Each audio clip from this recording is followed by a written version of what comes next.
Hello, everyone. It's a pleasure to welcome you to Innovation Bridge Warsaw-Nairobi. I hope that you are doing really great in Warsaw and in Nairobi. Thank you for your participation in this event. Today we are going to talk about city ecosystem, business ecosystem, and startup ecosystem in both countries. So I'm sure that we will learn a lot. At the beginning, I would like to share some technical tips. On the right, you can see chat and Q&A sessions. So if you would like to write some comments, feel free to do that on the chat. After the presentations, we will have a chance to go back to this table mode where you can talk with some participants. To change the table, you need to double click to other table. So it's a chance to connect and to share some news and comments. We will start from welcoming remarks. Now I would like to invite to the stage Anna Bazańska. Anna is a consul of the Republic of Poland to the Republic of Kenya. Anna, can you join me at the stage? Great. I'm on the stage now. Yeah, okay. Thank you. Thank you for being with us today. And stage is yours. Thank you. It's a privilege for me to be here with you, to join you from Nairobi, from the beautiful country, Kenya, that I have spent the last 3 years in, and that I really like every day more and more. I'm not an economist, so it might be a little bit difficult for me to make a presentation, but I have some notes prepared by my colleague. So I really hope that this information I will give you and some remarks will be very useful for your further discussions today. When we talk about building bridges, we should start with bridges and with people. Actually, there are some ties between Poland and Kenya or East Africa that goes back to 1940s. In this time, very many Poles found their safe home in East Africa. There were Poles that were first brought by Soviets to Siberia, and through Siberia, from the forced labor camps, they arrived to the sun of Africa. And there were a couple of thousand, I think around 30,000 Poles who lived there in the 40s. After war, many of them left, but some of them stayed. One of the famous person who lived in Kenya and contributed to the development of Kenya was Zbigniew Trzebinski, architect, who together with his Hungarian colleague designed several hotels at the coast of Kenya. They are really beautiful buildings. If we here, I really encourage you to come and see these buildings. Another Pole that really contributed very much to development of independence of Kenya was Leon Baranski, who was Polish banker and who was first governor of Central Bank of Kenya. Under his term, Kenya started to issue its first independent money, coins and banknotes, Kenyan shillings that we still have today. So as I told, the Poles who were here in the 40s, they left, but then a new group arrived. There are Kenyan graduates from Polish universities. In the 60s, and from 60s till today, there are many Kenyans that study in Poland. And they study everything. There are many doctors, but there are also very many people who studied economy. And now many of them are really very successful businessmen in Kenya. And as they have a really deep knowledge of Poland and Polish cultures and know Polish language, they very often have a cooperation with Polish entrepreneurs who want to invest or work in Kenya.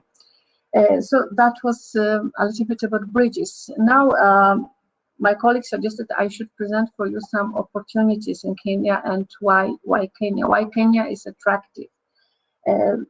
First of all, Kenya is a very stable, politically stable country since independence, which is not the case in many African countries. Then it's one of the fastest growing economies in the world and a leading economy in East Africa. Kenya is a regional hub, both for economy, for commerce, and for innovation. Kenya is a gateway to Africa, to East Africa. Kenya has its biggest harbor in the region, Mombasa, the famous Mombasa. And thanks to the coastline, it's really, if you want to enter Africa, you basically go through Kenya. What is important and what is very hopeful for us, it's President Uhuru Kenyatta in his last recent statement, declared that Kenya wants to strengthen the cooperation with Central and East European countries, which give us, of course, a lot of hope that after the statement will follow also some actions and some projects. What is important is that Kenya is a country that is really undergoing a huge transformation. Almost any area of this country is being transformed. There are huge investments in roads, in transport, in housing, in green economy, in digital energy. In almost any area, there are really big investment, big changes. That of course creates a big opportunity for all companies who want to come here and introduce their solutions and their technologies. Kenya is a very innovative country and they are very innovative people. I think you have heard about the famous M-Pesa system, which is mobile phone payment system that is really brilliant, and every foreigner here in Kenya really admires the system, and there's no other countries have such a good system for mobile payments, and this should be really exported by Kenya to different countries. But talking about this innovation of Kenyan people, as you know, we are all struggling with pandemic, COVID-19 pandemic, which of course has brought a lot of complications to any area of our life. But in Kenya, there are also some positive signals. For example, this Kenyan innovation came very, very much to the light. And many of the Kenyan startup has developed a lot of solutions. Solutions mostly, of course, for medical sector, like ventilators, personal protective equipment, and some mobile apps that has turned to be very useful during the pandemic. Also, thanks to the pandemic, the local enterprises realized that actually they can produce products and they can find solutions that replace the imported ones, as all the import was blocked for a long time. The Kenyans found the way to replace all the imported before.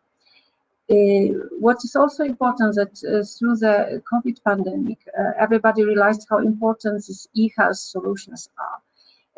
So here's really a lot that can be sold, that can be presented. As Kenya does not have this expertise and tools in this area, Polish entrepreneurs and Polish firms can really contribute and can find market for their product. Despite of the solution, Kenya is really developing all this investment I was talking about are really continuing. There are new projects, for example, smart city, first smart city called Konza Technopolis that is being built in Machakos country. And there is a need of some solutions, for example, ICT, smart infrastructure and data collection. The big sector in Kenyan economy, it's still agri-food industry. And there is again a need for solutions for a lot of sectors like food storage, food processing, transport, as well as some modern machines for the agriculture. As Kenya is a very dynamic and really country in transformation, there are many companies from all over the world who are interested in being here, investing here.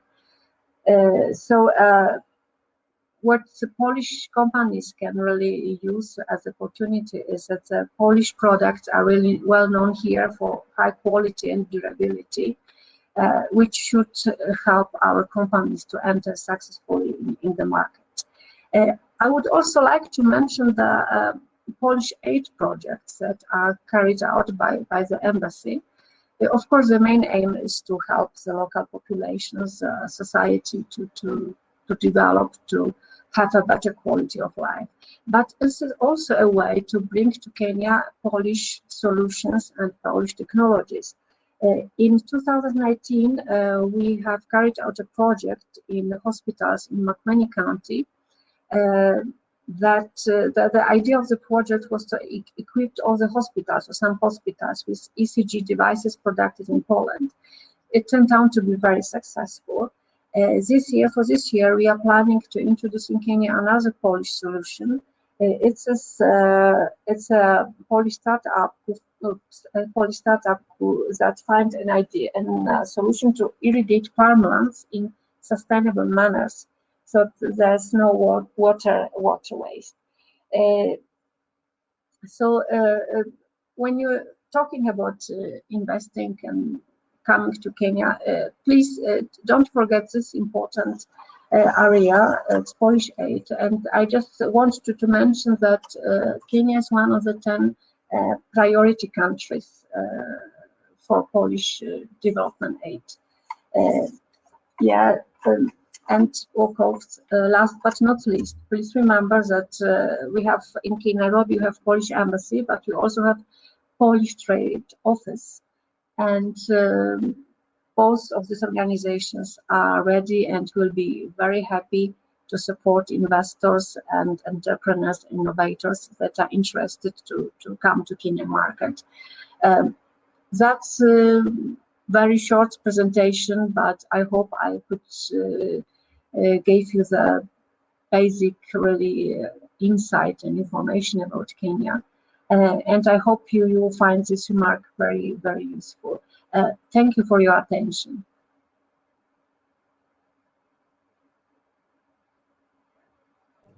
Thank you so much for this great welcoming.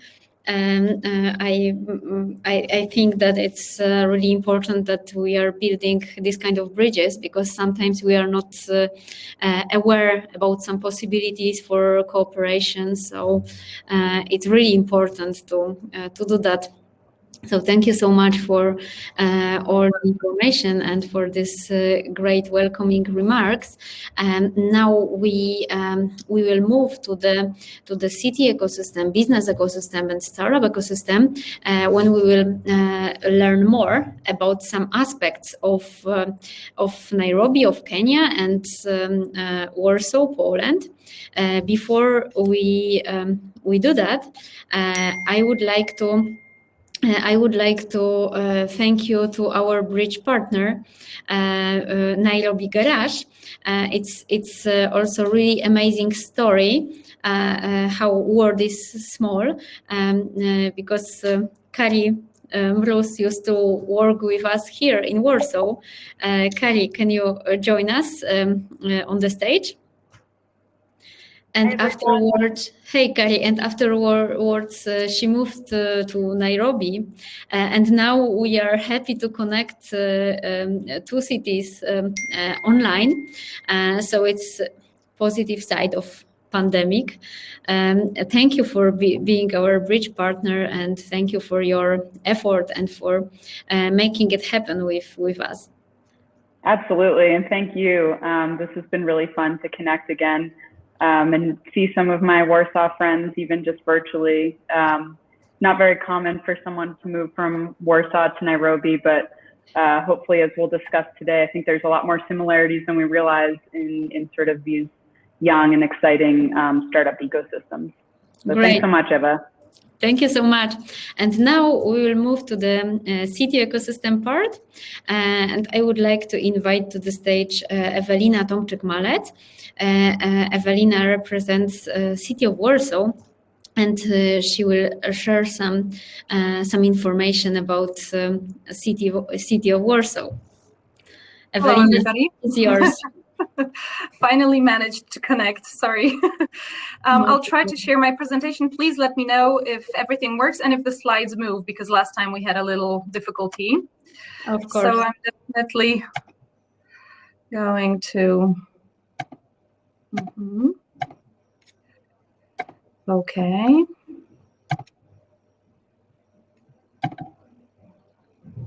Yes. Now it works. So, yeah. Perfect. So just tell me if the slides move, because last time that was the problem. Okay, so good morning, everybody. It is a great pleasure to be here today again and to participate in this event. My name is Ewelina Tomczyk-Malec, and I am a representative of the Economic Development Department within the city of Warsaw.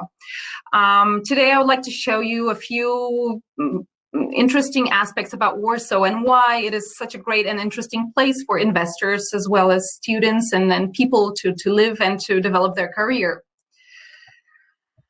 Talking about Warsaw, it would be impossible not to mention just a few important facts about Poland itself. We are a population of over 38 million people.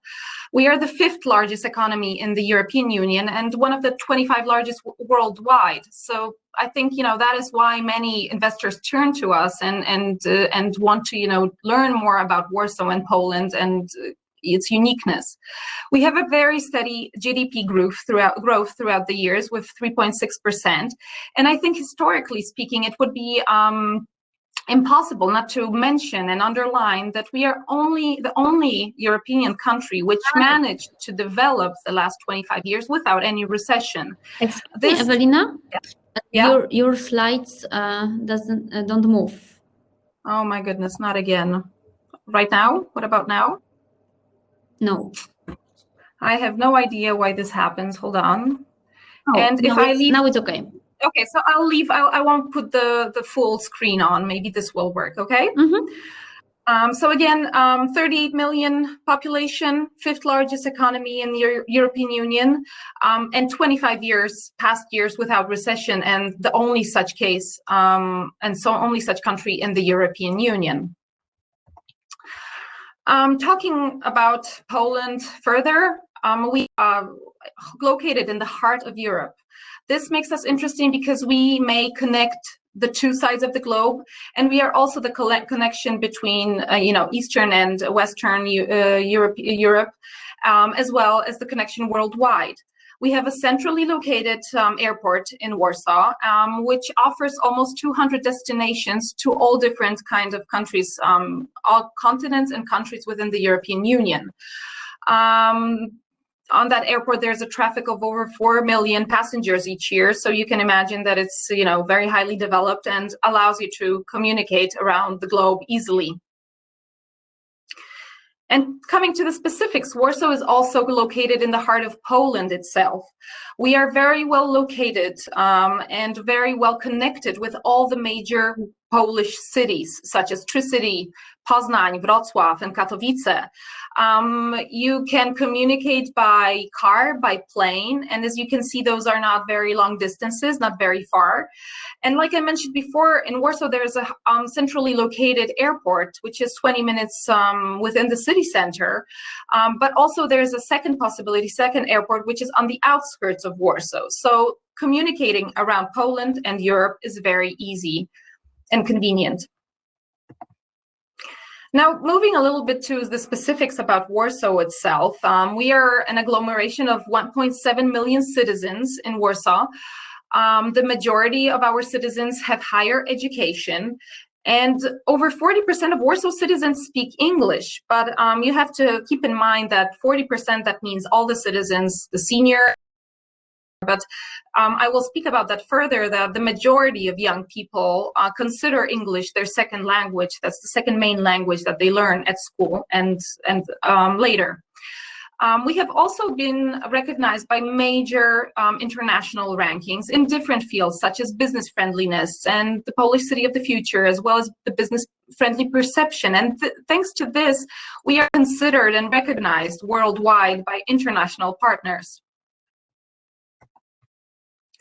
Talking about Warsaw, I like to underline that I think there are the three most important aspects which such a unique place and destination for young people as well as for investors and talents.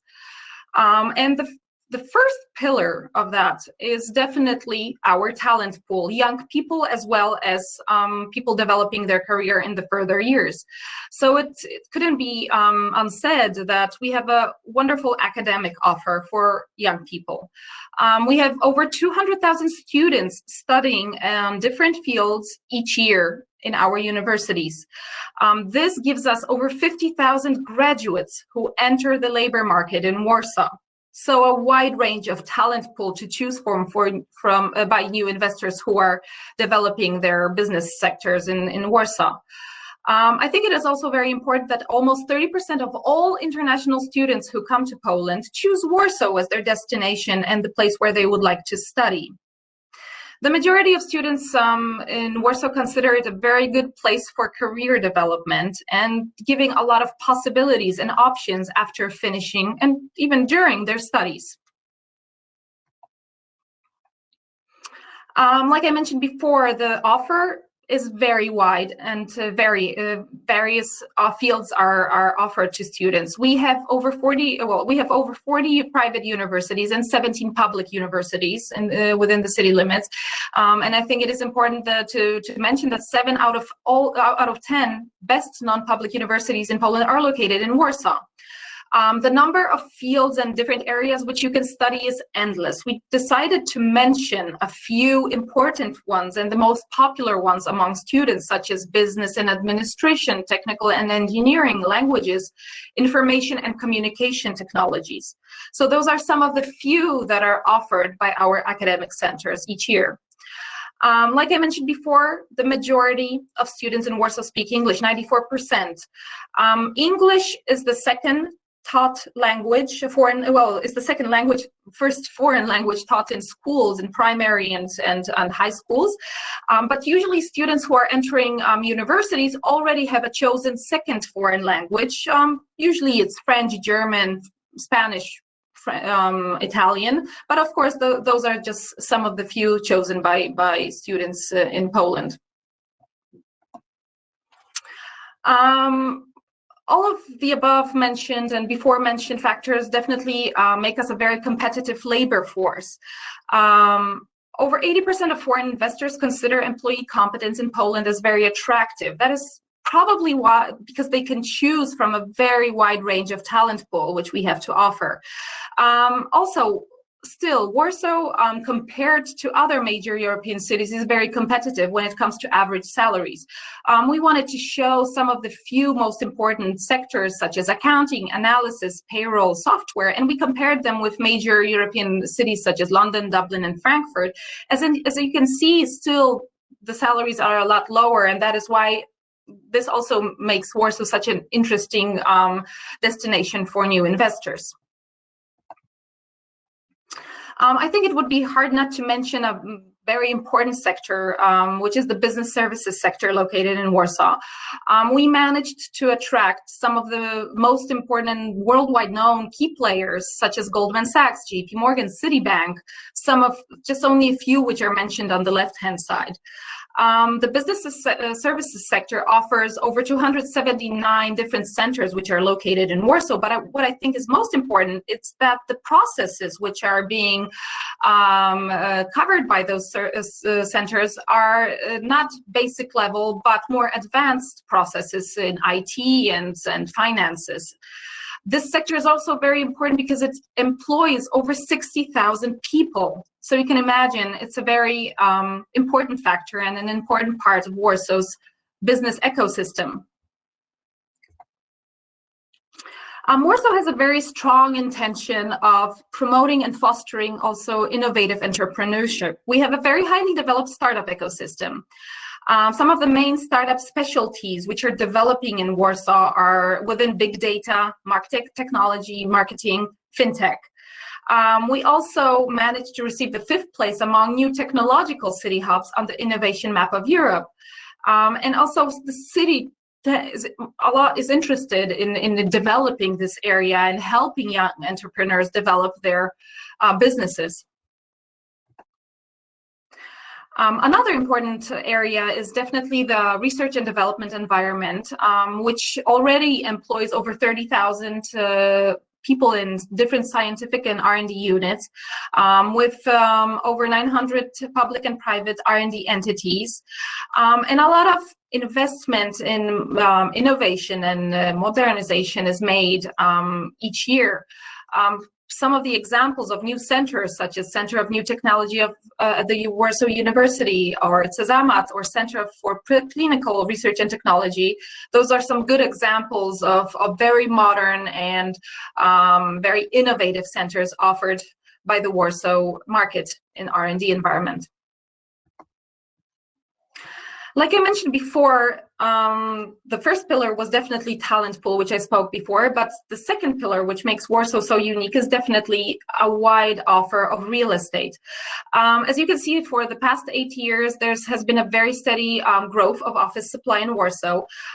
We offer over 5 million square meters of total office space stock right now, and as we speak, over 650,000 square meters are under construction. The vacancy rate is also very small. So a lot of modern, eco-friendly, and innovative buildings made and developed each year. But also in the very specific circumstances we are now in and worldwide, is definitely that we have seen that investors are interested in choosing co-working space as a different option. And also this area is very interesting in Warsaw, and a wide range of new co-working spaces being developed each year. There's an over 75% year-on-year growth rate when it comes to this co-working space. We offer over 120,000 square meters of total co-working stock, and over 4,000 co-working space has been opened in the first quarter of 2019. It is definitely something that we see more interest in, but we see that we have the offer that the investors expect when it comes to this area. Last but not least is definitely the third pillar, proving that Warsaw is a great place to choose to live and work. It's definitely the quality of living, and one of the most important parts of that is would definitely say a modern and efficient public transport. We have a wonderfully connected city with a lot of means of transport offered to its citizens, such as metro lines, rapid urban railway lines, tram lines, buses. And all of that is definitely thanks to a lot of investment which is being made in this area. Over 2.5 billion euros of investments since 2017 and will be made until 2025. The majority of the population has definitely a good opinion of public transport, so I think that proves that the offer is good and efficient. Warsaw is also a very bike-friendly city, I like to say. We have a very modern and, well, a very, very large public bike system, which is called the Veturilo. It's the 5th largest urban bike system in Europe, which offers over almost 6,000, over 5,000 bikes to its users, and it already has over 900 users who subscribed to the system. But seeing that and the interest of people in that way of transport, Warsaw tends to make a lot of new investment also in the infrastructure needed for bikes. A lot of new bike lanes are being built with an offer of over 600 kilometers right now, and new bike docking stations. So we see and we definitely notice this area, and we like to see Warsaw as an eco-friendly city, and that is why I think this area is very important to the city of Warsaw as well. The majority of Warsaw residents have a positive opinion about life in Warsaw. The offer is very wide, and whatever you would search, you would probably find. We have a wonderful offer when it comes to green areas within the cities. Over 40% of Warsaw has green areas. We are a very safe city. The first, when it comes to Poland, the 7th safest capital in Europe. And I think that is very important nowadays for people.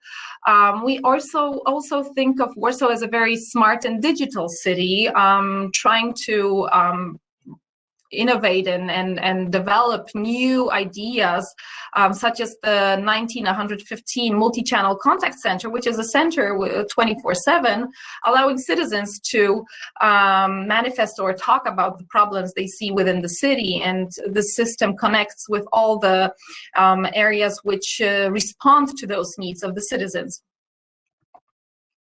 Like I mentioned before, the offer is cultural and leisure is definitely very wide, and everybody can find something that they need. Cinemas, museums, outdoor gyms, public beaches. I think, you know, the offer is endless, and that is why it makes Warsaw such a unique and wonderful place, not only to work in and develop your career in, but also to live and spend your free time and create a family here and you know, and just have fun. So, I mean, those are just some of the few major factors that make Warsaw such an interesting and wonderful place for investors, for young people, for people developing their career to choose from. I had tried to underline some of the major information about Warsaw, and I hope you find this information useful and interesting. If you would have any other questions, feel free to contact me and my team. And thank you so much.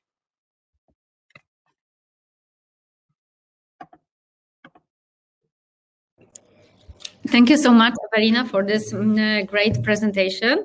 Now we will be happy to hear about Nairobi, and I would like to invite to the stage Stella Muhoro from Business Development and Innovation Department from Konza Technopolis. Okay. Yes. I don't know what time it is in Poland, but it is now 4:40 in the afternoon, so I'll say good afternoon. Oh, okay, yeah. In Poland, we have 2:41, so it's 2 hours of difference. Oh, so we are ahead in the day, yeah. Okay, yeah. So good afternoon. My name is Stella Muhoro. I am from Kenya. I am not from Nairobi, which is our capital city, but rather from Konza Technopolis, which is a new city, a smart city being developed from scratch. It's a greenfield investment, and it is about 60 kilometers out of Nairobi. So I hope you people know a little bit about Kenya. Kenya is Africa's heart because it is positioned close to where the human heart would be if Africa was a human being, and it is a gateway to the Eastern Africa region. So Konza sits just outside of Nairobi. Nairobi is very well known, and we are right on Kenya's main artery, the road artery connecting the port city of Mombasa, which is also the gateway into the rest of the Eastern Africa community. We serve a lot of the landlocked countries of Uganda, Rwanda, Burundi, the DR Congo, Democratic Republic of Congo, and Ethiopia to the north. So it's a very vibrant country with lots of different climates, different activities, quite a nice offering. I really like the presentation from Warsaw. I think if the brief, I would actually have prepared something also just to anchor Konza in Kenya. But I've been told I have just about 15 minutes. So I want to try and do justice. So I'll try and share my screen.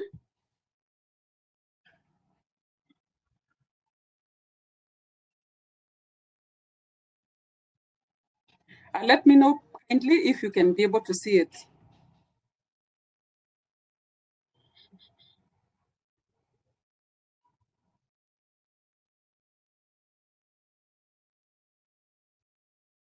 Are you able to see my screen? Not yet. Oh my. You need to put share screen on the bottom. Yes, let me just try that again. There.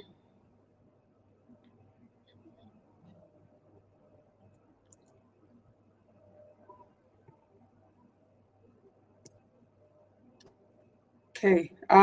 Is that better? Yeah. Now, yeah. We can share we can see your screen.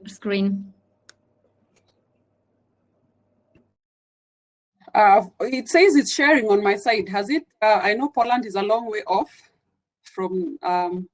Today I'm sitting in Nairobi, actually.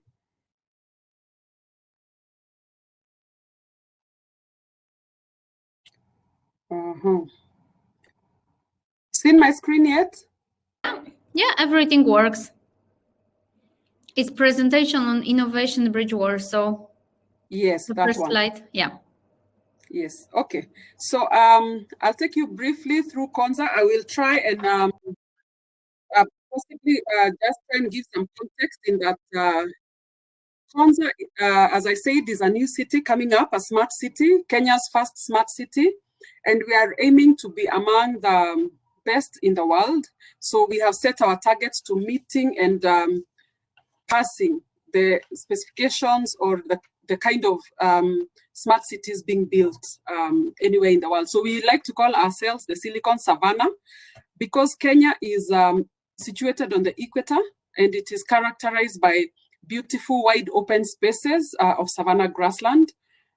So we hope that we can be able to bring out this part of Africa and this part of Kenya that might not be as well known as our safari and our beautiful landscapes. That is our contribution to the knowledge economy and innovation. So Konza Technopolis is a government initiative started by the government of Kenya as part of its economic blueprint contained in a document we refer to as Kenya's Vision 2030. In this vision, the country seeks to achieve middle income status with good quality of life for its citizens by the year 2030 by becoming a newly industrializing country. So part of the economic blueprint is a pillar, the economic pillar, and under the economic pillar is Konza Technopolis, an initiative of the government that seeks to provide opportunities, investment opportunities, and generate economic growth for the country. So who we are at Konza Technopolis, we want to be a global technology and innovation hub, and we seek to develop a sustainable smart city and an innovation ecosystem contributing to Kenya's knowledge-based economy. So in Africa, Kenya is known for its very vibrant workforce, a very welcoming and hospitable population, a very rich culture that is very accommodating, and the quality of life in Kenya is generally quite good. So we seek to enhance this, work on what already works for us in terms of the location, in terms of our weather and our climate. The difference between our cold season and our warm season is hardly not more than 10 degrees centigrade, I would say. So for us, when we say it's cold, it's about 17 degrees centigrade. So we seek to build on this and essentially offer to the world a place where they can work and call home that is just like anywhere else in the world, powered by technology. So we have two key pillars that hold our vision. The first one is the Technopolis infrastructure and smart city services. And the second one is knowledge economy and innovation. So at Konza, we are developing what we call horizontal infrastructure, that is the roads and the utilities. We have very good connectivity with electricity and water.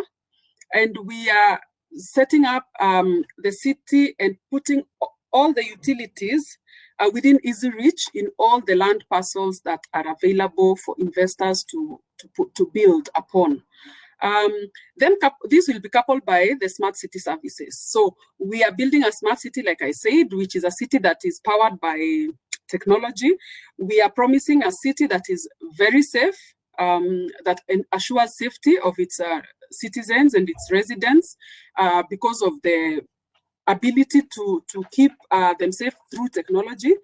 We are talking about a city where quality of life is a given, because we are able to utilize technology to give a better offering, and also a city where there are a lot of investment opportunities presented by the smart city infrastructure that is embedded all across the city. So we expect to attract high-end talent, and that this infrastructure and smart city services, together with the focus on the knowledge economy and innovation, will facilitate innovation and enterprise development, and that these two, as they play working for each other, will be enabled through institutional development. So we look at 3 strategic growth clusters, which we think will drive our city. That is the ICT and IT-enabled services. Life sciences, which is essentially everything that supports life, from agriculture to medicine to anything essentially that hosts and sustains life. And the third cluster is engineering. And we are talking this from the very basic engineering to the more complex engineering works. I know that Poland is very, very advanced in these two, especially the life sciences and also engineering concepts. And we think that these 3 clusters will be driven by research and development, will be driven by education, to provide the required labor, the required skills to drive the clusters, and commercial development in the clusters. So within the Technopolis, we have a focus on research that is geared towards facilitating the development in the clusters. So we are seeking to reach out to universities and the research community that can be able to drive this agenda. So we have some key projects which we started with. Here I show some of the buildings. We have our building, we call it the Konza complex office, and this gives room for the early businesses coming into Konza. It gives them space where they can work. For co-location, there is also facility for that within the building. For those who come in early before the rest of the city is up, we also work from there. All the officers, all the staff of Konza work out of this building. We also have what we call the Kenya Advanced Institute of Science and Design, Science and Technology. We have finished the design work, and the construction is set to begin anytime now.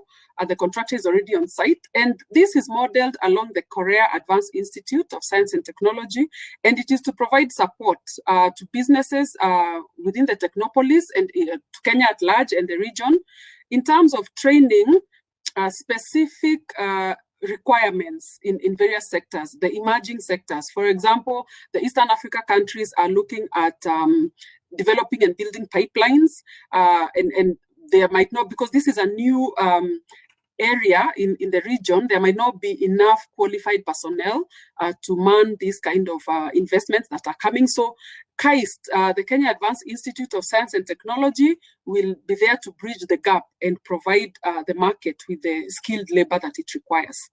We have 2 data centers. We have what we call the Phase 1 data center. It is a containerized unit. It was the first to come up to support the early investors and also the city itself, as well as the Konza offices. And the Phase 2 data center, which is now up, and we are now fitting it out, which will be the main data center. It will provide services in terms of enterprise and government cloud. It will support the smart city services.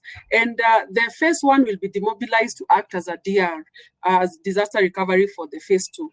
And we are able to host, we are already hosting people, various businesses in the data center, and we can be able to host you from Poland. It's not too far away to have your data with us. It is a tier 3 data center, very good connectivity. It is 1.6 petabytes, so it has quite good capacity, and it is manned by extremely qualified personnel to be able to offer world-class service. We also have what we are calling the Konza Greening Initiative.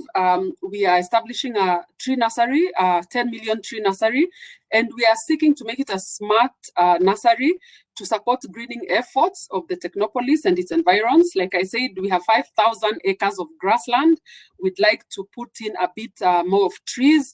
We also want to plant a lot of the indigenous tree species because a lot of interest has gone into research into their value in terms of even including such aspects as medicinal properties. So we hope that we can be a repository of a lot of African tree species that for whom research is still ongoing or needs to be conducted, so that we see how we can get the benefits of that to support the life sciences. So this is how we envisage that Konza will look like.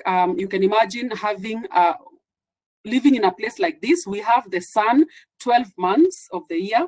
I think in the entire 365 days, if there is any one day that there was no sunshine, I don't think there would be more than 2 days in the 365. So you have very high quality of life, of course, facilitated by nature, was very kind to us in terms of the weather. And then you have livable area where you can be able to live comfortably, you can be able to walk around, it is safe, it is properly designed to facilitate non-motorized transport. It is a green city where we do not have a lot of pollution. Of course, the sensors that make part of the smart city facilities can be able to tell us when we are going off target for us to take action and make sure that we sustain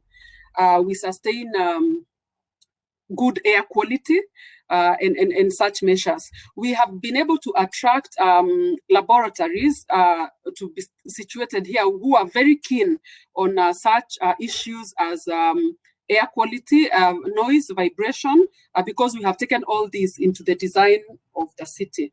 So, of course, Kenya is very culturally diverse. We have well over 45 different cultural identities that work very well.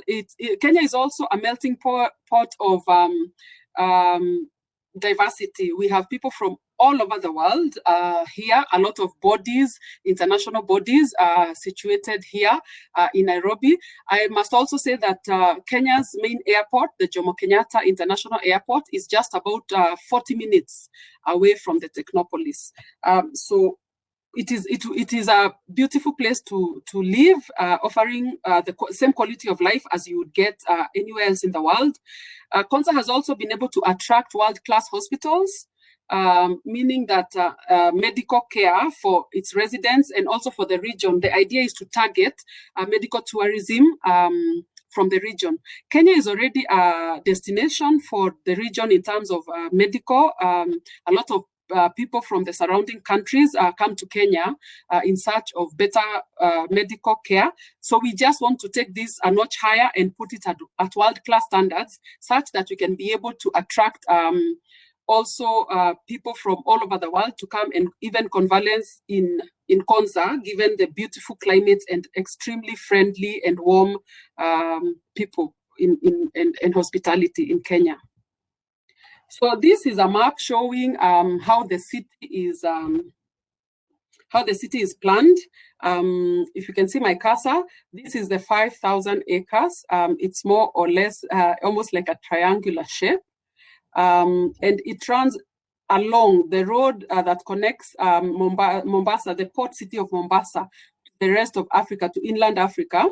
It's right along the longer side of the Technopolis. So we are starting with the first 410 acres, which is what we are servicing, fully servicing. And the city has been, is fully master planned. So it is arranged in a manner that businesses that do something similar together, that makes it easier to provide them with the facilities they require in terms of utilities, if it's, for example, power consumption, water consumption, availing the auxiliary facilities.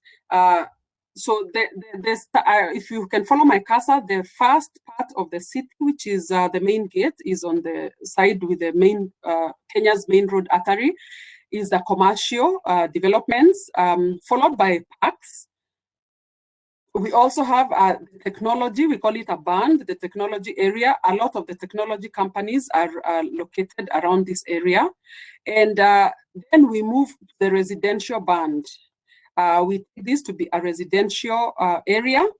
And after that comes the university band. Remember, I talked about the focus on education and skill development. So this area goes to the university and educational institution band. And finally, we go to the industrial band. So being a green city, Konza will not be able to host a heavy industry because of pollution issues, but we can be able to host light manufacturing and assembly. So all the areas that are marked green are already taken up, and construction on some of these has begun. What is in gray is in process. We're in discussion with those investors, but what is in white is still available. I'd like to point out the green, what we call the green transit corridor. It runs from one end of the city all the way to the other end of the city.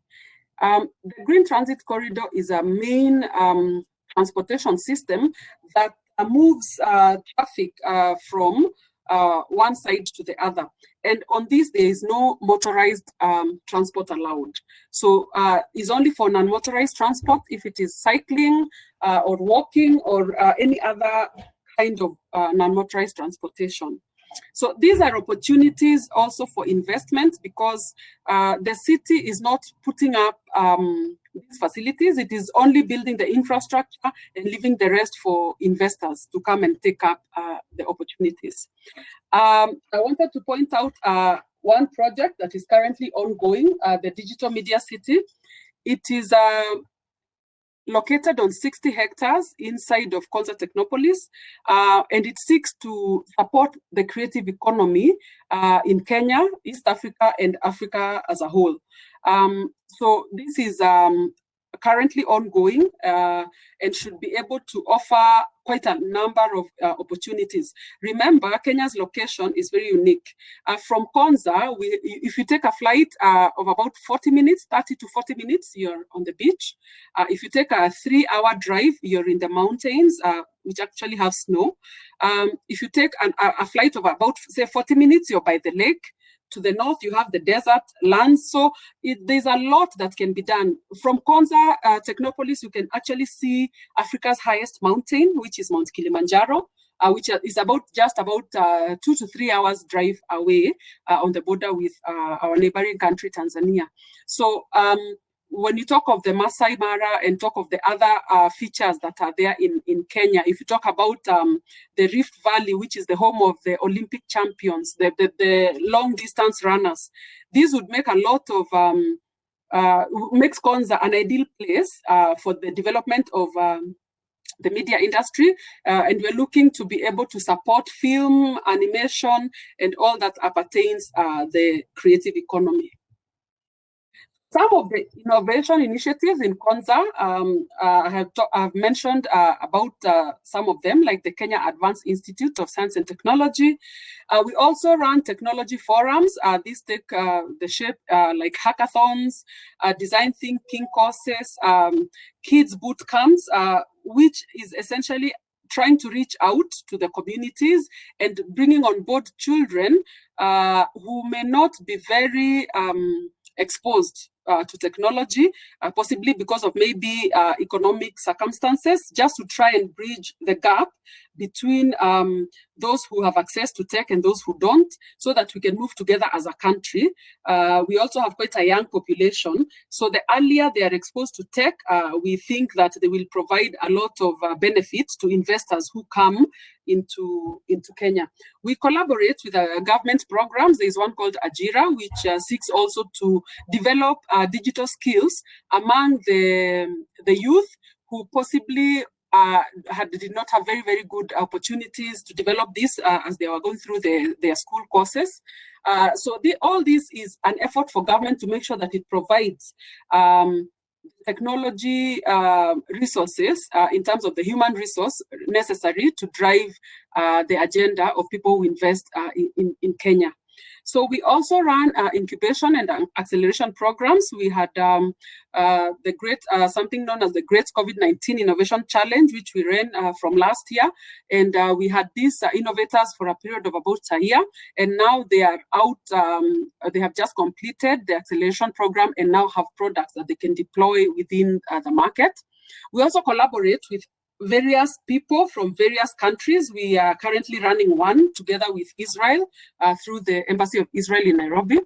The Digital Media City, like I mentioned, is seeking to open up the space in software, film production, and animation studios, robotics labs, and broadcasting. The Konza National Data Center and the Smart City facilities, I said there are a lot of opportunities for local innovators and also for investors to come and build technologies around that and take advantage of the opportunities that are within the city, leveraging on the infrastructure. We have the National Physical Sciences Research Laboratories that are being established in partnership with the Ministry of Education of Kenya. Also a lot of opportunities for investors who are in that space, because these are facilities that will be open for use by the residents of Konza. We are also seeking to set up a research center of excellence in agri-tech, similarly in energy, just to be able to open up more opportunities. And we are also looking at a smart vaccine production facility, which we are doing in collaboration with the Ministry of Health and the Kenya Medical Research Institute and the Korea Exim Bank.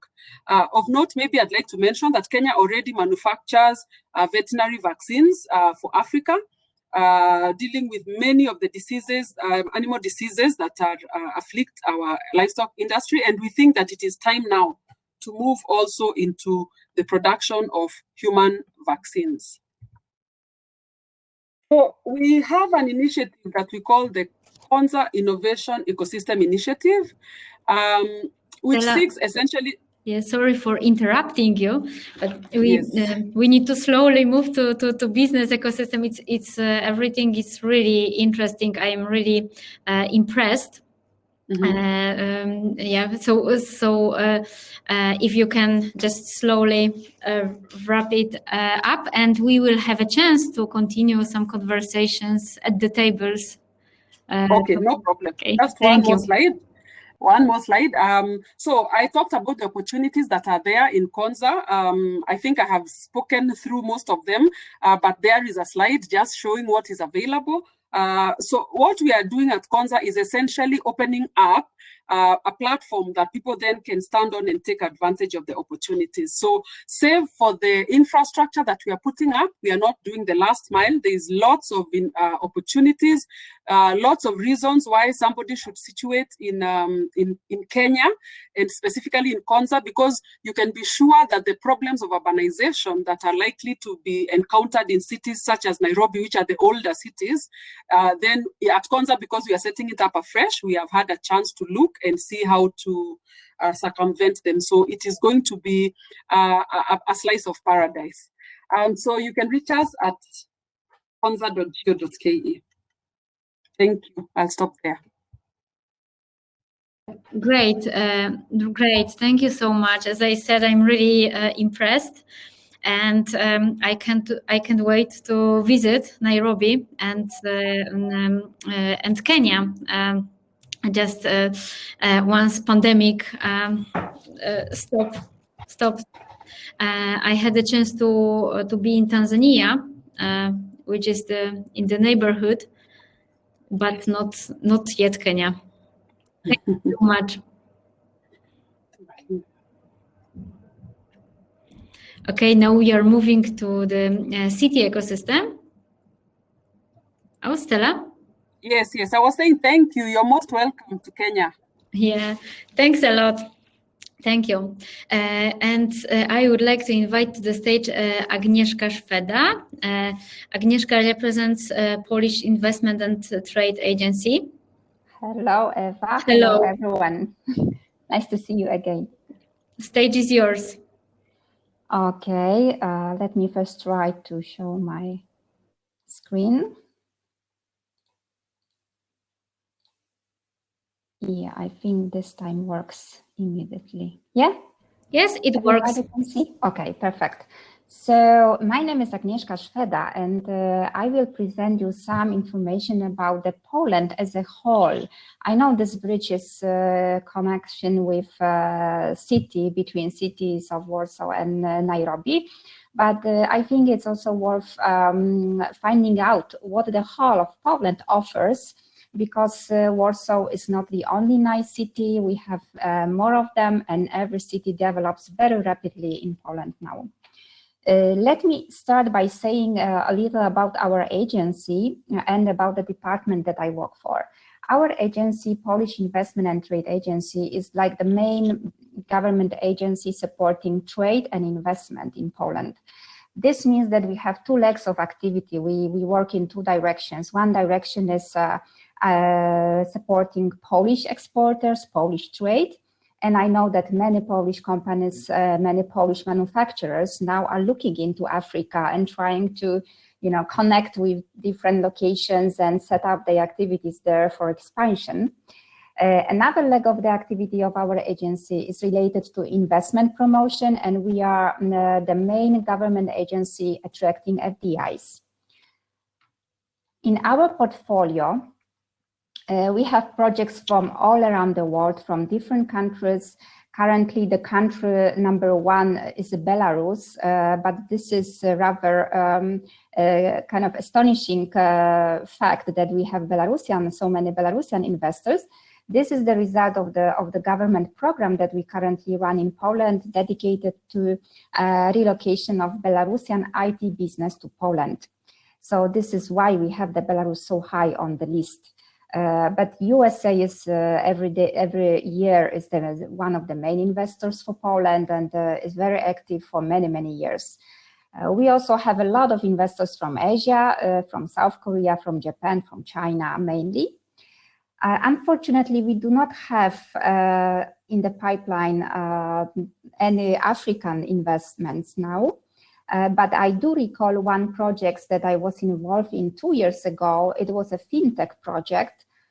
So I do hope that this project was a kind of pioneer for future, and we will have more African investors soon in Poland. In terms of sectors of activity that we are involved and we support, the main sectors now in Poland would be business services sector that was already described partly by Warsaw representative, because BSS is well developed in different cities in Poland, including Warsaw. Electromobility is number 2 sector that is currently so popular among investors. And we for many years, we have been popular destination for automotive investors. And what is new in our pipeline is the R&D sector and the medical sector. These sectors that relate so closely to technology seem to be emerging sectors that may even be booming in the nearest future due to technology development, R&D development that we see in Poland. In our portfolio, we have currently 190 projects. And for the total value of these projects is 25 billion euro. In our also offer, we have different sites for investors. So if companies that look for investment sites, they need assistance in proposals for specific places, we can offer them the locations from our database. As already mentioned, Poland, one of the Poland's main attractive attributes is the location. Somebody already said that Nairobi is heart of Africa. The same we can say about Poland. Poland is the heart of Europe. It's excellent connection between the East and between the West. And it's well connected with the whole of Europe, also beyond Europe, thanks to the fact that we have 14 airports. So we do not have only Warsaw Airport. Apart from Warsaw, we have 12 other airports in major cities, and 4 of the airports serve intercontinental flights. So the connectivity is really excellent. There is no problem to get out of Poland to many places in the world. As already been said, Poland also has very big population, which is another attractive factor for investors. And it's definitely the largest country in Central Europe. Quite often investors compare us to Czech Republic or Hungary, but we are much, much bigger because we are as big as 6 other Central European countries altogether combined. This slide shows you how our economy has been growing until 2019. As everybody knows, 2019 and 2020, actually last year specifically, was so hard for the economies everywhere. But until 2019, our economy has been growing really at impressive pace. And we never experienced during that period, from the moment of the start of our transformation in the early 90s, we never experienced any recession, which is really amazing. And even now in post-COVID era, we are proud that our economy is doing quite well compared to other countries in Europe, because we have one of the smallest GDP declines. It was for the last year minus 2.8%, which is not that bad. What is the biggest magnet for technology projects, for technology investors? This is our pool of programmers, pool of people who are most talented in technologies. According to various international rankings, Poland has one of the best programmers in the world. According to HackerRank, we are number 3 in terms of the best programmers worldwide. And in some programming languages like Java, we are the leader, we are number 1. We have more than 400,000 programmers in Poland. This is a big part of the whole pool which is available in Central Europe and which amounts to 1 million. So this is our, I would say, biggest advantage and biggest strengths when it comes to technology investments.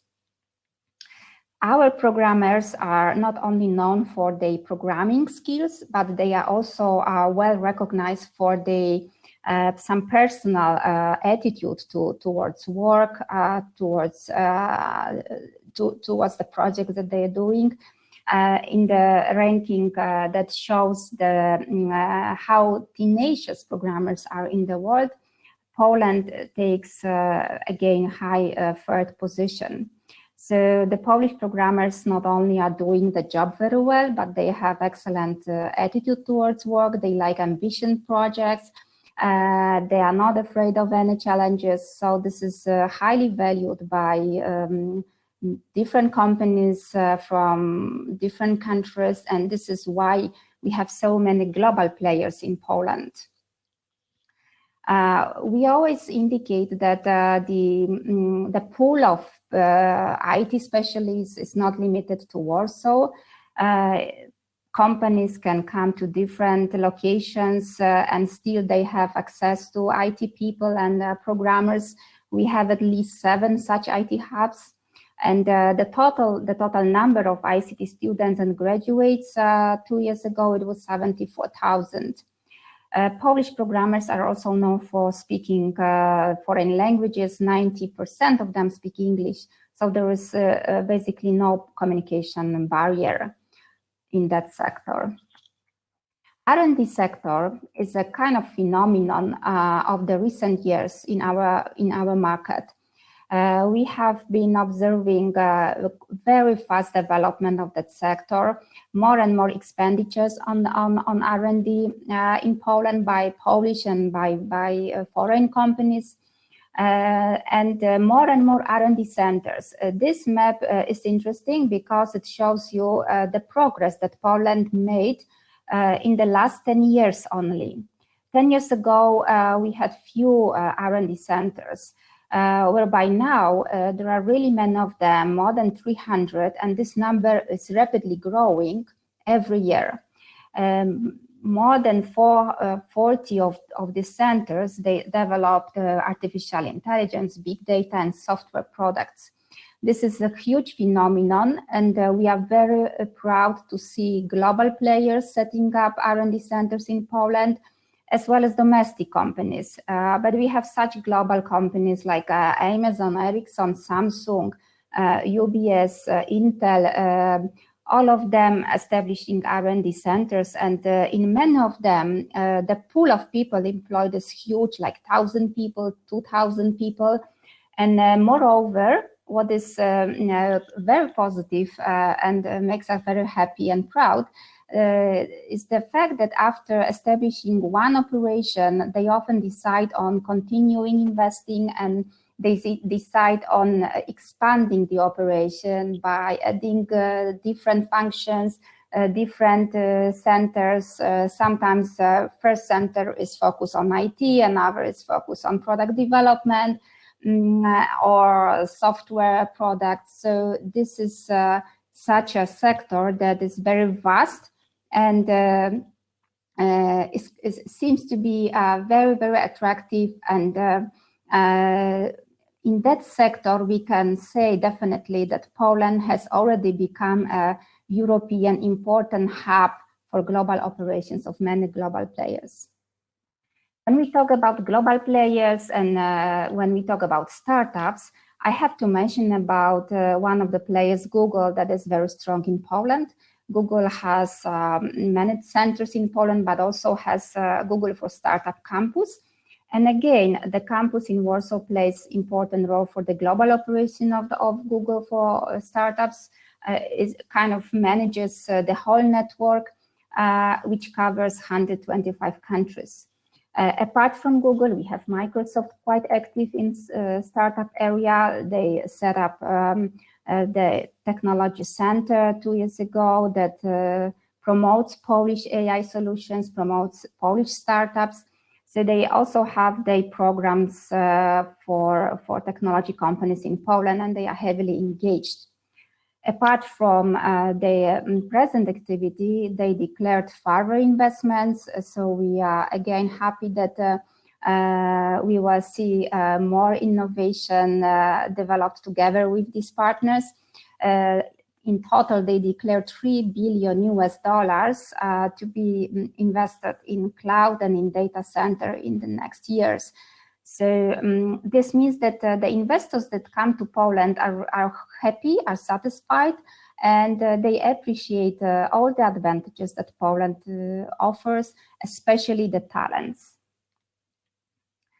Last but not least, I would like to mention that apart from the advantages such as location, people, technology, we also offer incentives for technology for R&D projects, and the incentive offer is quite rich. The most popular incentives used by investors are cash grants, CIT exemption, the whole country, special economic zone. So depending on where you locate your investments, you can explore the possibility of gaining CIT exemption. It varies depending on the place. We have lots of EU funding available for projects such as technology projects, R&D projects. Poland is the biggest beneficiary of EU funding. It was the case in the past, and it will continue to be so. We also have access to the biggest R&D program of the European Union called Horizon, and Poland is actively using the funds as well. And finally, we have special R&D tax incentives for R&D activities. We have even a special, the lowest tax rate for any income that is obtained through the sale of IP rights. So this is all from me. I hope that this presentation showed you that we have more places, attractive places in Poland than just Warsaw. So I encourage you to explore the different locations. And if you need any help in getting more information about different cities, we will be more than happy to help. Thank you so much for the presentation about doing business in Warsaw. And now we will hear a bit about Kenya. About doing business in Kenya and Nairobi. And I would like to invite to the stage Anna Masłoń-Oracz. Anna is assistant professor and founder of the AFROEU organization. So Anna, stage is yours. Thank you so much, Eva.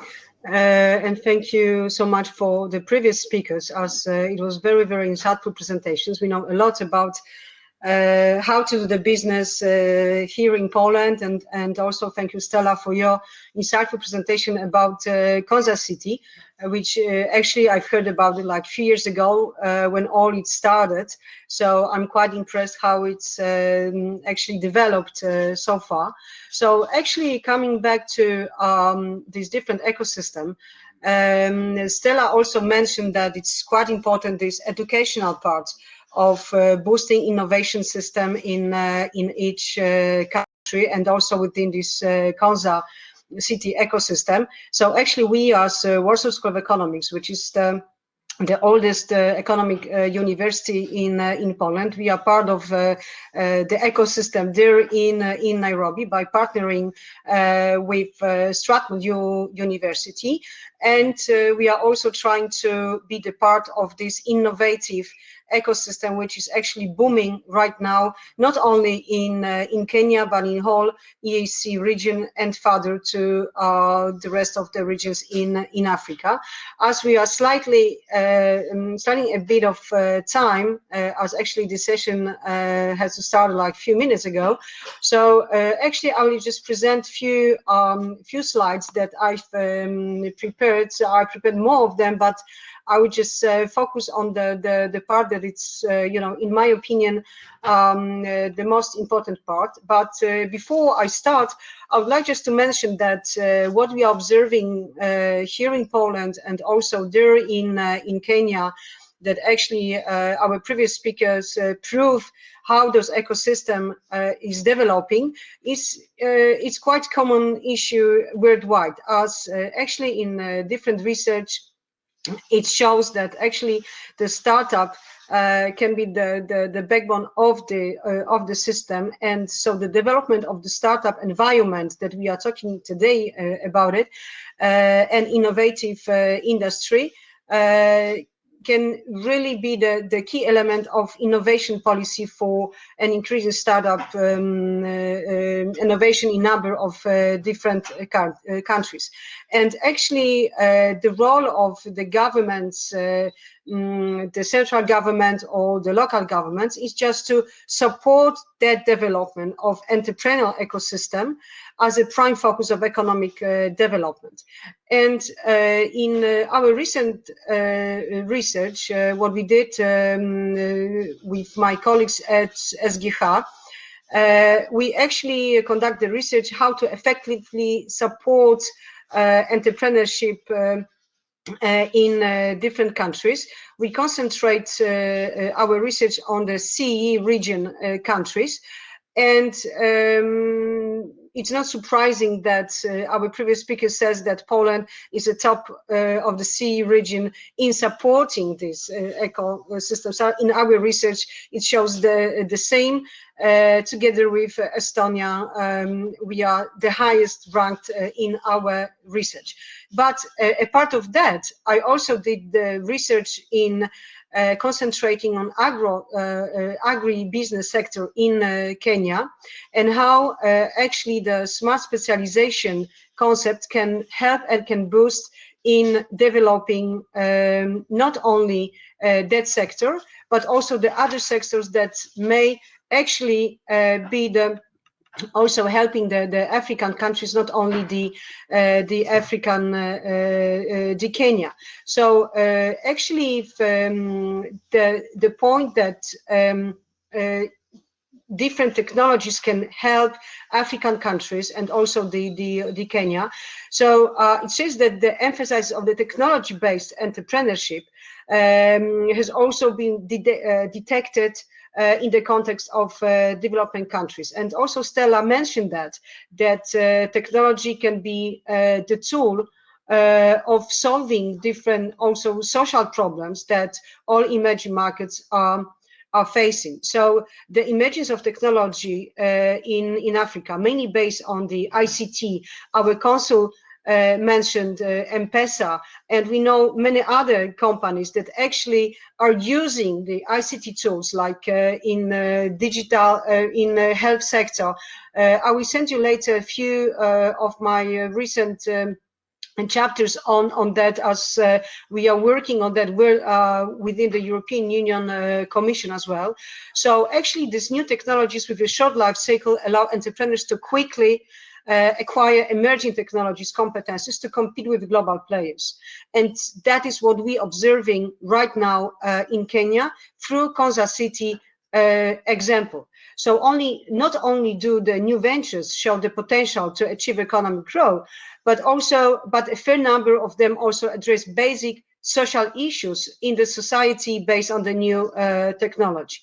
In our research and the paper that's called Challenges of the Agribusiness Sector in Kenya and Opportunities from Smart Specialization Policies shows that actually agriculture is a major source of employment and provides livelihood for more than 40% of population on the continent and in Kenya itself. So actually the agriculture sector is a key contributor to economic development and food security in Kenya.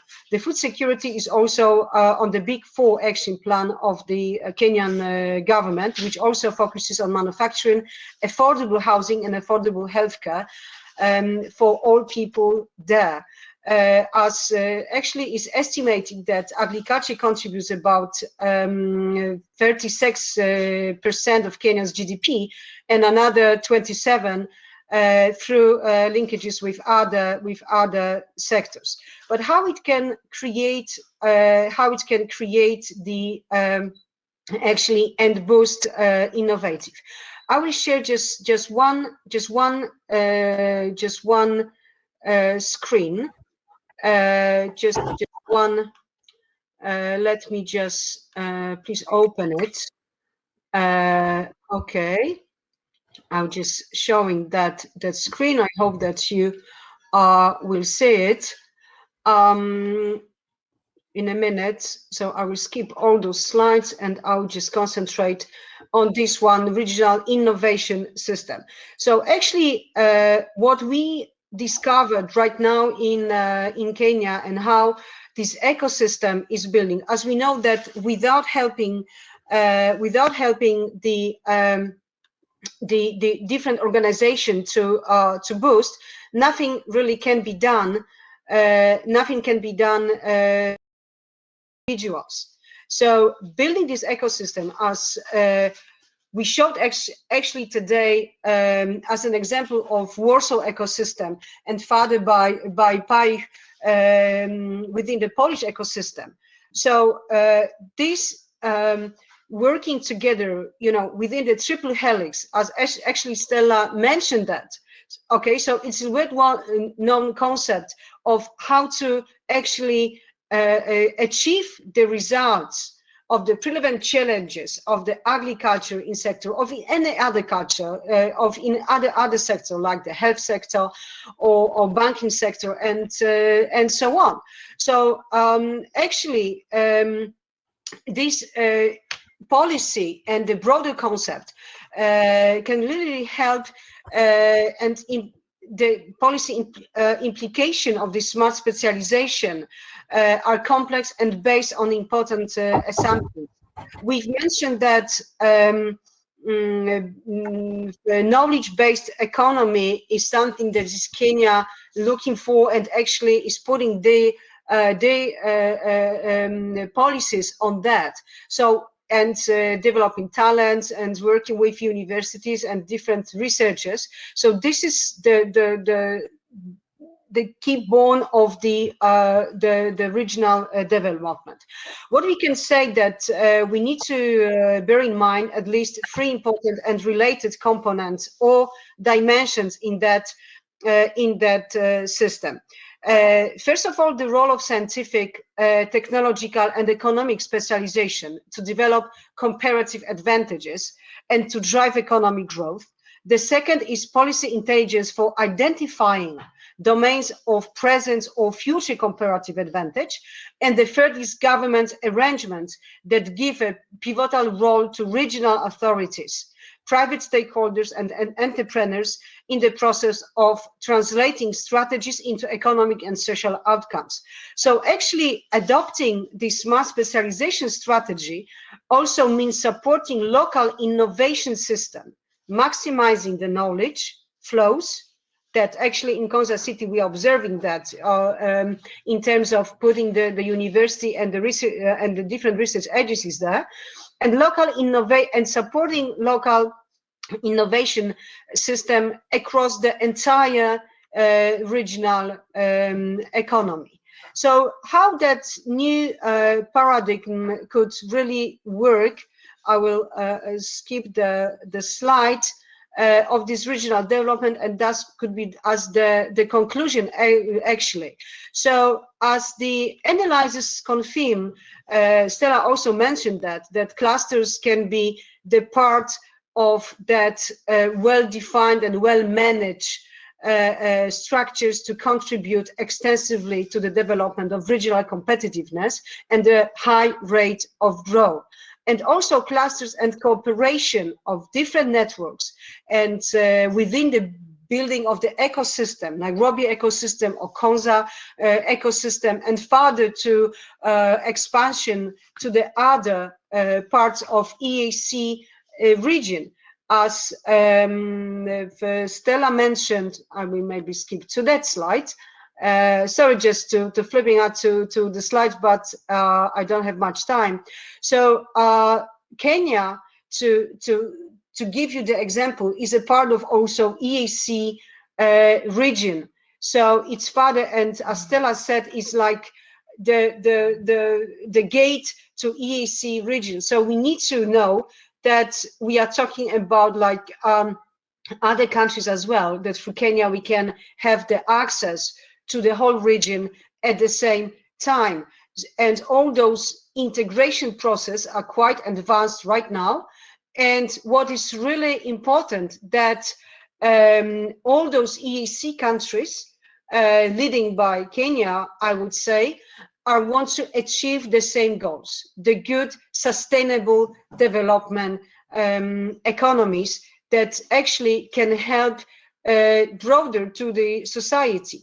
As our consul just said about that, it's not only like boosting economy, but it's also the importance of what we can do and how we can build up this whole ecosystem, all these different stakeholders in a triple helix approach. Maybe it'll be easier to remember. So working like building ecosystem that could consist the different stakeholders like the government, representatives, universities, and also the entrepreneurs. My papers were made with the people and local businessmen, and we were identifying how can this technology in agro-business sector can really influence and can really be the part of the answer, how we can help the rural people to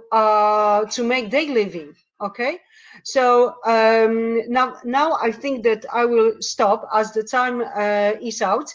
I will post on our chat these few links to our recent papers that shows why Poland is, so in our research it shows that we can confirm by neutral research that we are really at the top of the CE region, and also this more deep and more profound research on digital sector in Africa, how it can be actually enhanced, and how the agriculture sector can be developed by using technology that actually can also be the part of the business ventures or joint ventures by the, organizing by the companies from here, from Poland, there to Kenya, and also we can learn a lot. We can learn a lot also from our Kenyan partners. I'm always saying that we have to learn from each other, and it's not only that we have like the vision what to do and how we can help. Different solutions and innovation solutions need to be actually made up together, and we need to work together on that, because we do not understand precisely what the Africa needs and what the Kenya in particular today, because we speak about the Nairobi ecosystem. We need to have our partners there, and we need to have this broadened perspective that can be actually developed together during the meetings, during the hackathons. So I'm so happy that within this CIC and Venture Cafe, we just, through that, our first day gathering, we just started building bridges, and I hope that is going to be expanded to other countries in Africa as well. As within the Sub-Saharan Africa, we are speaking about like 49 different countries, and the situation at the startup ecosystem is absolutely different from like the Nairobi ecosystem to Lagos ecosystem, or to Senegal ecosystem. So I hope this is gonna be the first step, good start. And once again, thank you for inviting me here to share my knowledge and experience on how to do the business there. Thank you, Eva. Thank you, Anna. Thank you for this insightful presentation. I just would like to add, because you told about building those bridges. So this is like the first event, but we would like to continue building this bridge. So we created LinkedIn group Warsaw-Nairobi. I've shared the link in the chat. So I highly encourage you to join the group, because this way we can stay in touch, and we will also share the recordings from this event, because it was a really a lot of insightful information. So yeah, so stay in touch. Yeah, thank you. Thank you so much. Also for creating that group, as this is actually how it should be built. Okay, the policymakers are at the top of it, but who is going to do? Like, we need to execute those policies that are being built, upon different governments. So thank you for creating that group, and I hope that we all stay in touch together. Thank you. Thank you. And now I would like to invite Daisy from Nairobi to talk about startup ecosystem in Nairobi. Hello.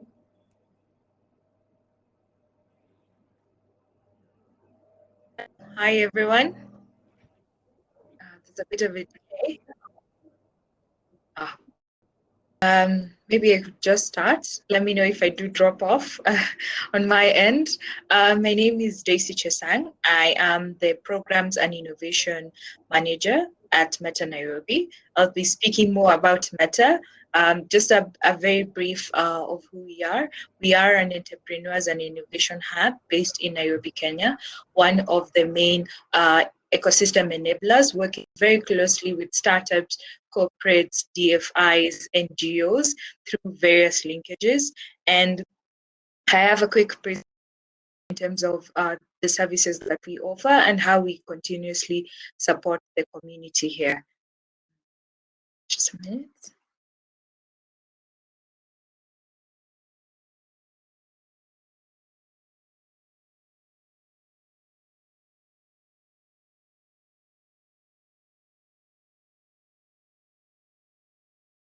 Great.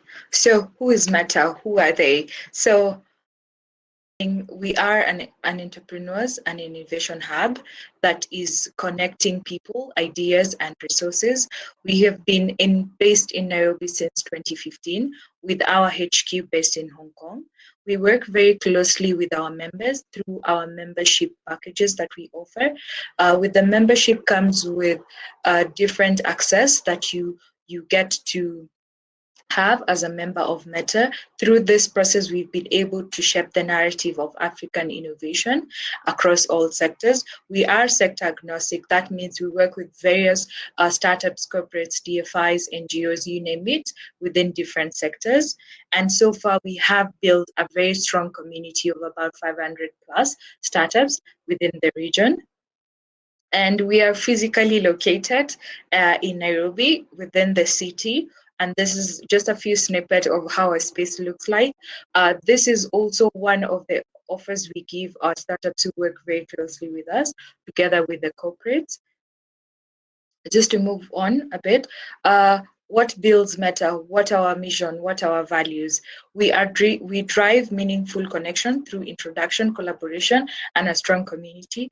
How do we do this? We do this by bringing people together through the various platforms that we have, the physical space, our events that we create, our online communities, and the programs that we curate and implement. I'll talk about that further into the presentation. And the next slide is with Metta, we have 3 pillars that build what is considered as Metta. Being an ecosystem enablers, we are really keen on supporting the startup ecosystem here in Nairobi on 3 aspects. There is the meet, the learn, and the build. When you look at the pillar of meet, we aim to provide that physical space where startups can actually consider it as their second home, where they can go in and meet other founders, meet other startups, meet other corporates that are really keen on understanding how startups work, how corporates work, and we have curated events specifically for this to meet this particular pillar. Just to list a few, we have the Meet and Mingle. This is whereby we introduce all our members, all our 500 members get to interact, share ideas, and this the Meet pillar is really curated under a social feel, whereby it's very easy to just have some few drinks, coffee, sit down and talk about the challenges you're facing, what is new in your industry. And our aim is to bring these different industries together. And then we have investor speed dating. This event is purely for investors who want to see the stages of different startups within the ecosystem. So we curate this event internally by the team to ensure that investors and startups who are looking to raise funding can interact with investors on a very social environment. Just to share a few examples of that. And then we move to our pillar of learn. As much as we are a community hub and an innovation hub, we really do put a mantra of innovation does not work in isolation. So we also at the same time bring you to the space. We provide you with an opportunity to learn. Can we let you know what's happening currently in a certain industry? What does the future of that industry look like? So we have events, I would call them events and sessions that have purely been created for this particular purposes. So we have our master classes that we do offer freely to the community. So equally, every single month we have sessions that are focused on what's happening at at different industries. I'd give a quick example. We have our champion series called What's Next. It looks at the future of any industry. So if we, especially this period of COVID, we were talking about the future of work. So we will curate events about what does the future look like in the venture capital scene? What does the future look like in the startups in Africa scene, in fundraising, in also aspects of policy. So this events are purely for the purpose of learning, which is part of the pillar that makes Metta. And then we have our biggest pillar, and it's a wholesome pillar that also umbrellas the meet and learn pillars. It's our build pillar. We have worked very closely throughout the years since inception in 2015 to work with startups solemnly for our training purposes. So we offer trainings to startups through different programs that we run. That is through our hackathons, our boot camps, incubators, accelerators, design thinking workshops. So we curate this particular programs purely for the purpose of building. We work hand in hand with corporates who are keen on also investing into the startup scene. And under our building pillar, we have majorly the service that we offer are the programs. We call them programs under either open innovation, corporate innovation programs, you name it. So we have designed programs from accelerators all the way to as a short period of time as a hackathon, a work-on-week hackathon, or a 2-day boot camp. We work very closely with corporates for this nature, and for corporates, we curate bespoke services for them, understanding the innovations in here, especially when you look at how corporates work and how the startups work. There has been a gap in terms of how can these two industries actually work together. There has been a gap in terms of business alignment. So Metta has been that bridge in terms of how can corporates have work closely with startups to solve a particular problem. So we come in and support the sourcing, the vetting process, ideation workshop for corporates who are yet to understand what the problem statement is. We do design thinkings for them. And sometimes what we do, we also bring on board startups to share their stories through our roundtables. So we have our champion heads of innovation roundtable, where we bring heads of innovation from different corporates to share what does innovation mean to them. And we bring a startup who wants to work with a corporate for them to understand this is the language of corporates and this is how you can work together with them. So from all the services that we offer, Metta comes in as that building partner, as that partner who holds each side of the spectrum and bring them together. And just to add on a few of the examples that I've said, in the event that we work very closely with a startup and a corporate, and then there is a POC at the end of it, we also do support the POC process until the piloting of this particular POC or even scaling through that POC.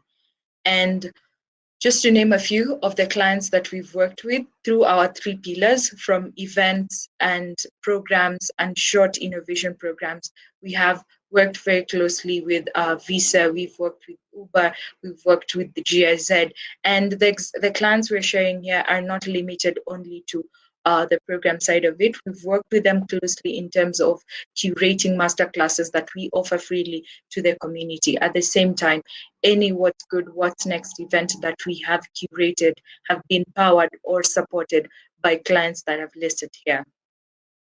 And just to name a few programs that we've run throughout the years since 2016, we were established in 2015 towards the end. So our operation started in 2016, and our first program was with MTN down in South Africa. Worked closely with them in identifying startups that were able to embed into the MTN systems that resulted into partnership.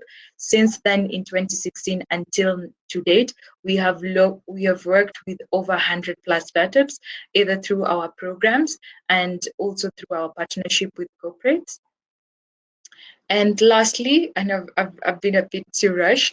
If you want to work with us, these are the ways that you can work with Metta. If you want to be in the center of the innovation system here in Nairobi, you want to know what's happening on the startup scene, on the VC scene, which corporates would be the best to work with, and how, Metta is the place to go.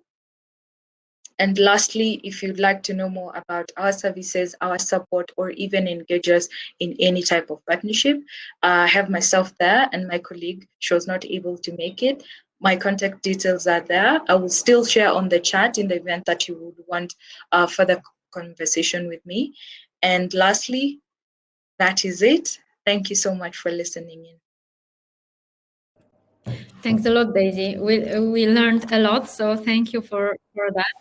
And we are a bit ahead of time, so we will move to Warsaw startup system quickly. Then we will come back to the tables where we will have a chance to network a bit.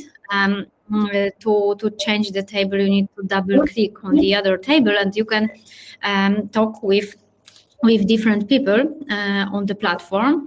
Every table has a name, and also in the separate room will be a startup pitch session. So we will share the link to this room after the presentations. And yeah, you can participate in startup pitch session. You can go for networking, or you can do both. It's up to you. So thanks a lot one more time, and I'm inviting this stage Kacper from Startup Hub Poland. Kacper will introduce Polish startup ecosystem. Just let me check where I can share my screen, if I can. Yeah. Great. Here. And all right. All right. So you're supposed to see my screen right now. Can I get any confirmation that you see everything well? Yeah. It's visible. All right. So hello. My name is. I'm just going to maximize the screen probably. Yeah. All right, so hello, I'm Kasper Drawa. I'm replacing Maciej Sadowski, my colleague from the foundation. And essentially, I'm representing the Startup Hub Poland Foundation. And who are we?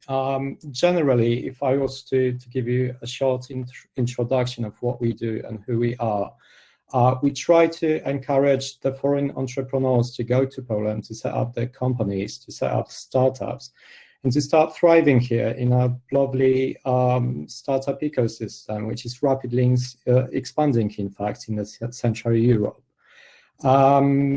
We work over eight years now, and I think the main points to mention is that some of the startups, at least in my opinion, some of the startups are being funded by the people who are true businessmen, but they don't have serious technological capabilities. But on the other hand, there are people who work at the universities for numerous years, trying to research a lot of different phenomena, but they lack the skills to go directly to the market and commercialize the ideas, the projects. So the main mission of Startup Hub Poland is to combine all of them, gather them in a friendly environment, and help them out with commercializing the ideas and leading them through this, as I like it to call it that way, the valley of death, before launching your first product and getting your first market traction and securing an actual investment at the venture capital stage.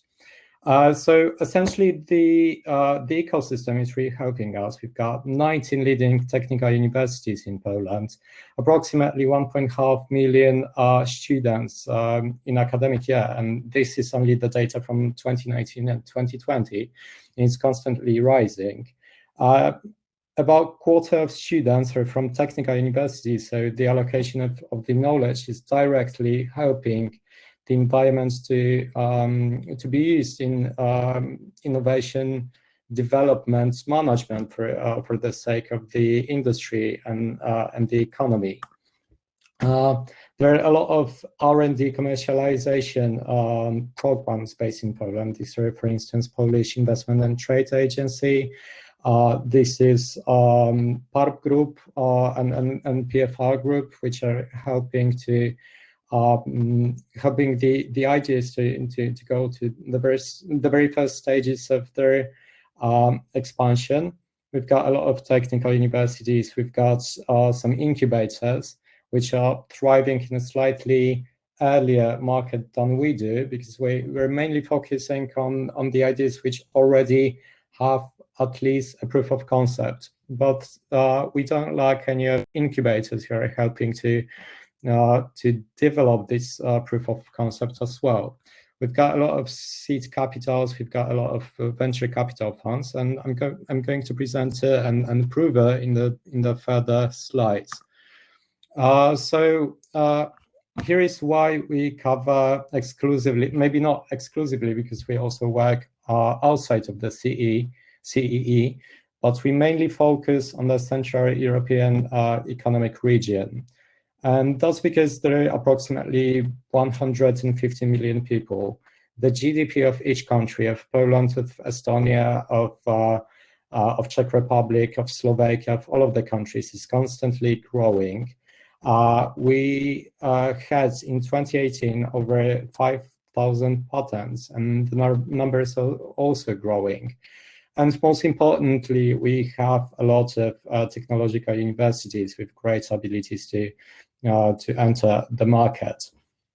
And working in Poland, and geographically speaking, we're based in the medium of Central European Economic Area, not west as Czech Republic, not east as Belarus, for instance, but we are among the best. So we try to co-create the values of the Central European region and try to chase the already developed states like United Kingdom, Germany, France, who are working already on sort of different levels.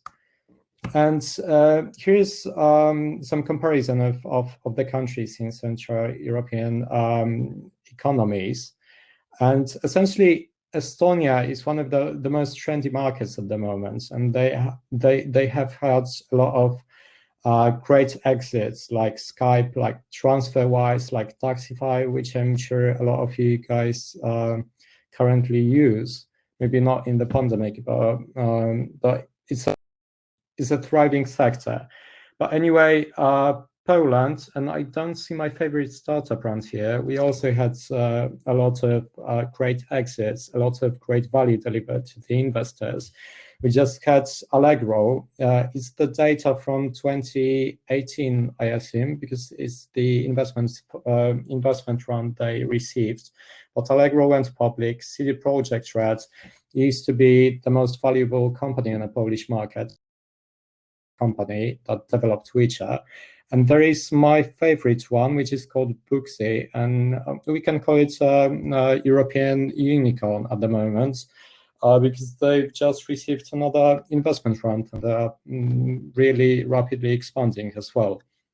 So anyway, we want to co-create the value, as I mentioned, and try to, in friendly terms, compete with our friends from Estonia, from Romania, from Hungary, Slovenia, Slovakia, and many, many others. And for instance, I can give you an example of our latest program, which we just run. It's called V4 Venture Drill, when we were combining our forces with Czech Republic, with Slovakia, as well as Budapest and Hungary. But essentially, we're creating the sort of mixed environment of international startups. So it's not like each of us work differently and separately, but we try to really co-create the value and everything. Here is some data about the total venture capitals funding, and Poland since 2013 is a leading country, in fact. So we want to share the value, but we also want to create the opportunities, the further opportunities, and make use of the friendly environment we are all in. Here is some info about capital support for startup and acceleration programs, meaning that in Poland, in terms of innovation development, not everything is being developed directly by venture capitals or business angels, but it's also developed because of a lot of government subsidies and a lot of acceleration programs we also used to run. And one of them was, for instance, Warsaw Booster, which we closed like a couple of months ago. And it covered roughly 60 startups who received a couple of months of really serious acceleration to reach to the further stages of their development. And not talking greatly more about these programs, we're currently designing the next part of Poland Prize, which is mainly aiming to, as I said at the very beginning, to truly encourage the foreign entrepreneurs to go to Poland. We're supporting them financially, we're supporting them business-wise, and we also linking them to the network we already created in Poland. So you can stay tuned and wait for some of the info regarding Poland Prize. It's on the early phase for now, but it's expanding, and you can count on some more info in the following months. This is some info about the Poland Prize, and essentially the values I already mentioned. So you got some financial grants, and it is 75,000 euro of non-equity grants, which is really important. That you don't need to dilute your stocks and sell out your parts of your company, but you're getting 75,000 euro you can accommodate at your company and then use for whatever reason you feel it's like.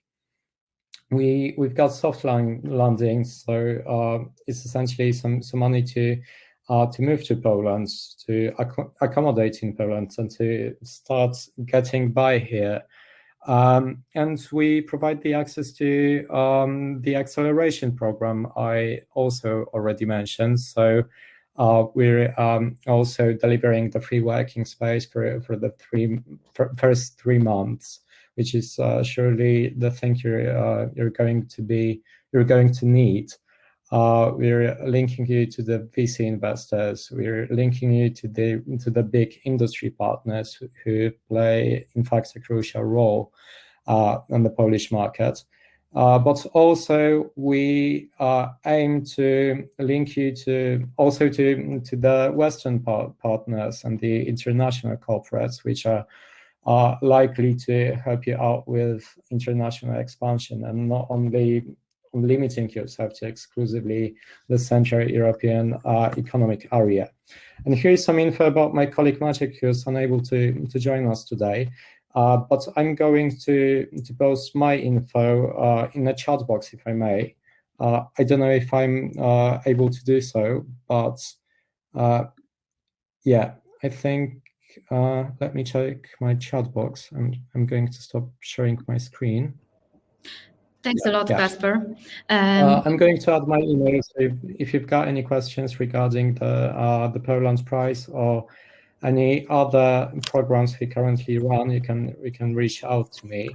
And hope to see you guys in one of our programs in the following months or in the nearest future. Thank you so much. Thank you very much. Thank you for having me. Yeah, thank you so much for all the information, and I hope that we will stay with us for the networking. We are right now. We will move to the networking, to the tables, and also right now I shared the link to startup pitch session, which is happening in the other room. So if you would like to watch some startup presentations, please join this link. If you want to stay for the networking, you can stay here. So thank you so much for your attendance and for your active participation.